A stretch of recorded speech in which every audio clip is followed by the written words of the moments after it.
Assalamualaikum, perkenalkan kami dari kelompok 3 yang akan membahas tentang budidaya karet yang beranggotakan yang pertama saya sendiri yaitu Ariswadi Aprianto dengan NIM 23649. Dan saya Indra Dharma dengan NIM 23532. Saya sekarang saya Nimrom dengan NIM 23467. Saya Denovani dengan NIM 23378. Saya Rizal Abdul Aziz, NIM 23190. Komoditas perkebunan karet di Indonesia menjadi salah satu andalan bagi pendapatan nasional dan devisa negara Indonesia. Produksi karet Indonesia menempati produsen karet terbesar kedua setelah Thailand yang berkontribusi sebesar 23,44% atau rata-rata sebesar 3,30 juta ton. Pada video kali ini, kelompok kami akan menjelaskan kepada kalian proses perkebunan karet mulai dari hulu hingga hilir. Komoditas karet alam menjadi sebuah industri utama dan hadir dalam banyak bentuk barang dalam kehidupan kita sehari-hari. Selain itu, industri karet alam sebagian besar digerakkan oleh banyak petani kecil yang memiliki sekitar 1 hingga 2 hektar lahan. Dalam industri karet alam, meliputi banyak kegiatan ekonomi masyarakat secara luas. Kondisi geografis yang cocok untuk tanaman karet adalah daerah tropis. Daerah yang cocok untuk tanaman karet adalah pada zona antara 150 lintang utara dan 150 lintang selatan. Bila ditanam di luar zona tersebut, pertumbuhannya lebih lambat, sehingga memulai produksinya pun lebih lambat. Kegiatan pertanian pohon karet dimulai dari proses pemilihan bibit. Pemilihan bibit karet merupakan salah satu faktor penting dalam mengembangkan perkebunan karet yang akan berdampak pada hasil selama 25 tahun ke depan. Proses mendapatkan bibit yang baik dimulai dari mendapatkan bahan tanaman yang berkualitas. Bahan tanam yang berkualitas dapat diperoleh melalui klon bibit karet dan okulasi batang pohon karet. Pertama, petani akan melakukan penyemaian bibit karet melalui bibitnya dan merawat pada bagian perawatan bibit. Selanjutnya, pemurnian bibit pohon karet akan dilakukan pada saat tanaman berumur 8-12 bulan. Perlakuan ini berpedoman pada ciri dan deskripsi klon pada tanaman muda dan dilakukan oleh orang yang ahli. Tanaman yang tidak murni diganti dengan klon yang sesuai anjuran yaitu PB260. Pertumbuhan bibit pohon karet dari evolusi lebih lambat dibanding pohon dari klon dalam kondisi yang sama. Selanjutnya, persiapan lahan untuk budidaya karet. Persiapan ini bertujuan untuk memastikan kondisi pertumbuhan yang baik untuk pohon karet dan mencegah timbulnya penyakit agar sebelum mulai penanaman petani akan melakukan pengecekan struktur tanah. Pengecekan ini bertujuan untuk melihat daya simpan air di dalam tanah. Petani akan meremas tanah dan melepasnya jika tanah tersebut terburai atau tidak menempel sama sekali. Artinya, kandungannya air sedikit karena tekstur yang berbasis sehingga perlu penambahan pupuk. Jika saat diremas bentuknya mengumpal, itu berarti kandungan airnya tinggi sehingga dibutuhkan kapur untuk mengeringkan dan mengurai kelembapan.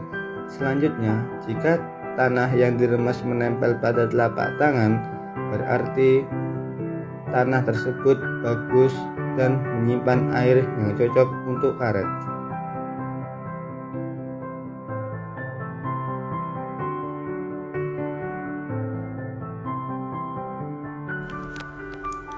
Cara pemupukan akan mempengaruhi jumlah pupuk yang akan diserap oleh tanaman.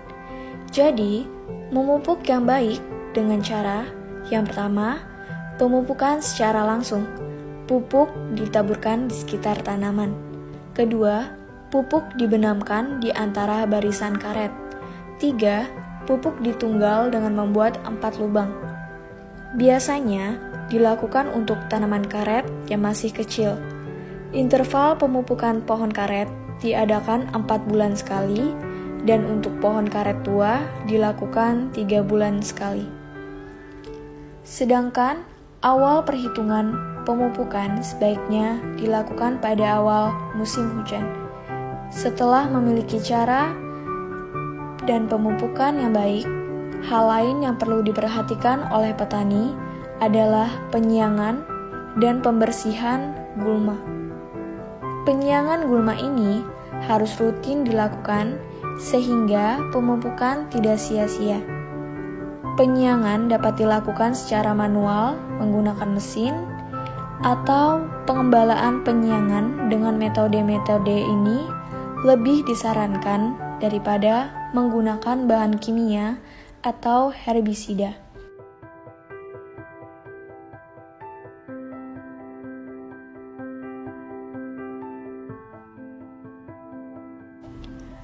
Selanjutnya, masalah lain yang harus ditangani dan diperhatikan adalah penyakit pada pohon karet, seperti jamur akar putih, jamur upas utarium, dan kering alur sadap atau disingkat dengan KAS.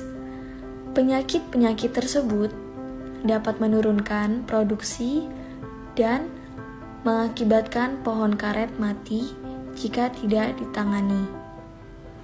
Penggunaan bahan kimia untuk mengatasi penyakit-penyakit tadi sangat tidak disarankan, tetapi pengendalian hama jamur akar putih dapat dilakukan dengan menggali semua akar dan batang yang mati untuk dijauhkan dari kebun dan dimusnahkan dengan cara dibakar. Sedangkan untuk pengendalian omat yang terinfeksi jamur akar putih dapat dilakukan dengan merendam umat tersebut dalam larutan belerang, dan juga dapat dilakukan dengan cara menaburkan 100 gram Trichoderma sp sebagai agen biokontrol. Ini dilakukan sekitar pangkal batang selama 2 bulan.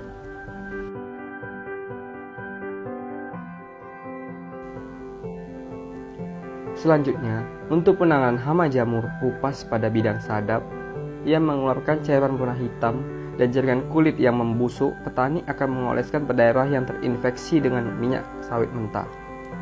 Penanganan ini harus diulangi setiap bulan hingga gejalanya menghilang.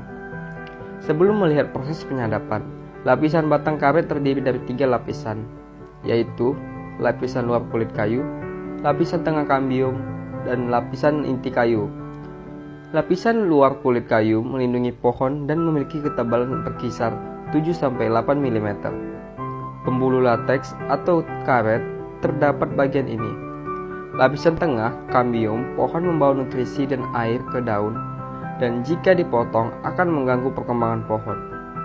Inilah daftar alat dan peralatan yang pekerja perlukan sebelum bekerja mulai penyadapan. Pekerja akan mengukur lingkar pohon untuk memastikan telah memenuhi syarat, yaitu memiliki keliling 45 cm atau lebih. Kemudian, petani juga akan mengukur ketebalan kulit kayu dengan alat ini untuk memastikan ketebalan lapisan luar kulit kayu berkisar 7 sampai hingga 8 mm.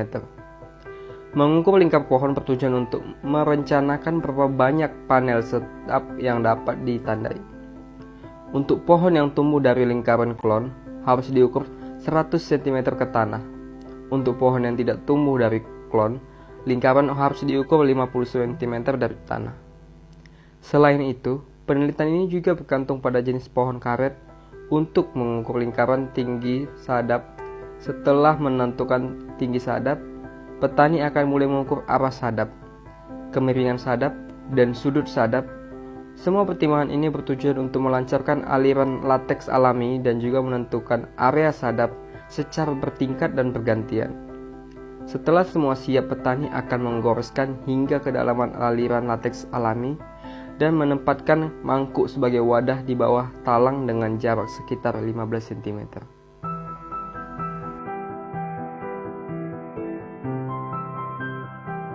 Langkah pengolahan karet adalah hasil sadapan atau lateks dicampurkan ke dalam sebuah wadah atau tangki yang besar. Hal ini bertujuan untuk memastikan bagaimana konsistensi karet alam nantinya. Setelah dicampurkan, baru kemudian dilakukan proses koagulasi atau disebut juga sebagai penggumpalan. Proses ini diperlukan bahan tambahan atau koagulan untuk menggumpalkan lateks yang sudah dicampurkan. Bahan koagulan yang dapat dicampurkan adalah seperti asam format atau asetat. Meskipun demikian, proses penggumpalan perlu dilakukan bertahap, di mana lateks dibagi ke dalam beberapa tangki yang lebih kecil sehingga memudahkan proses selanjutnya.